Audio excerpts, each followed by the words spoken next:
Against the bustling backdrop of Xi'an's modern skyline, Bernd Ferber, CEO of Tempulse Global, introduces the theme, The Global Journey of Innovation from East to West.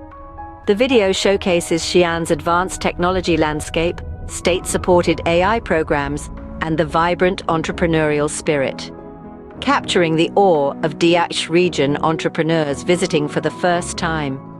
Delving into China's investments in AI and predictive analytics, highlighting Made in China 2025 inches and contributions from leading universities. The cautious approach to data protection and technology adoption in the DACH region is contrasted with China's rapid pace of innovation.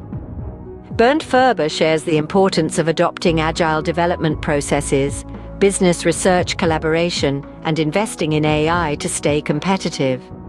Emphasizing the significance of predictive analytics and AI for the future, closing with Bernd Ferber's vision for the DACH community learning from China's advancements.